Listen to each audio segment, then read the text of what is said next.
All right, this is my review for Monday, the 24th of August, 2026. And as always, this blue line right here is the 10 o'clock time open, 10 o'clock open.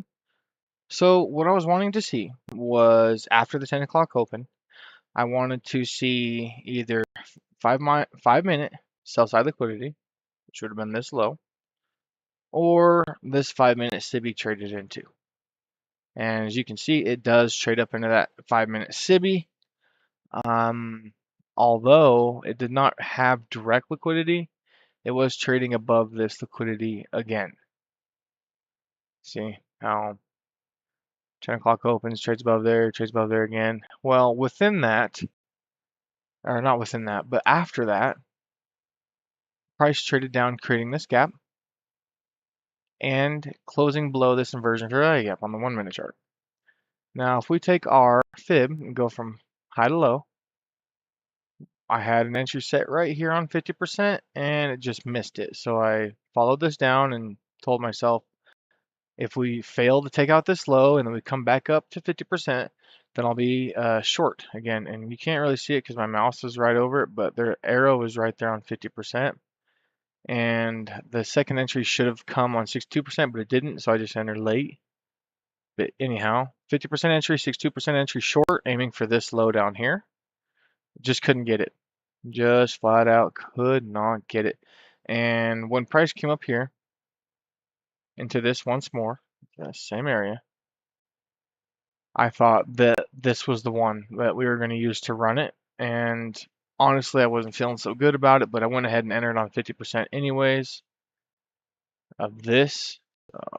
There, 50%. And it runs up and hits my stop loss. And I over risked on that trade because I entered one here, and one here. So 3 total. That's too much.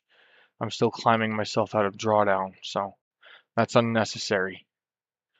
So I waited and price closed above the 5 minute SIBI. So I took this low to this high and waited to see if price is going to be able to get into the 50%, which is right here, this dotted line. And while it did not, it still did trade down into the 5 minute SIBI that we inversed, and we created a 5 minute BISI. See here, this gap. So BISI and inversion, they're right there on top of each other, like this.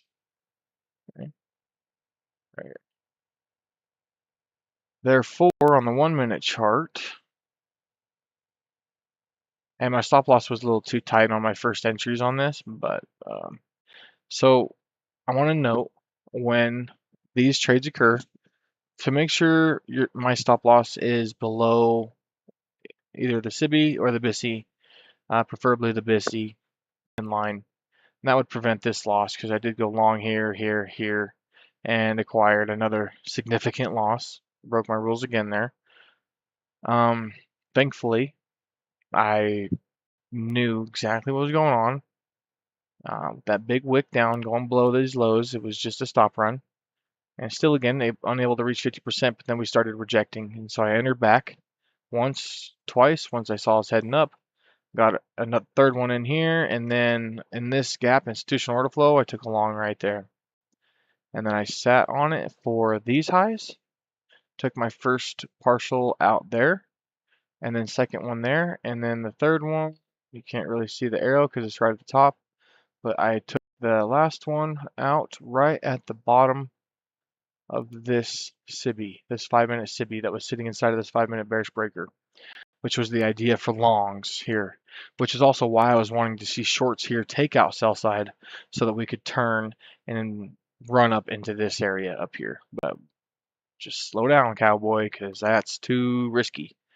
We were down $333 on the day, and this trade ended up putting us up $65 on the day. So right now I'm just focused on base hits. And while it was decent read on everything, yeah, this one did get us. It go in the books as a loss. We were able to land this long here, And I want to point out also that if we take this low to this high and we grab the targets, you can see that 0.5 would have been a beautiful target on this trade.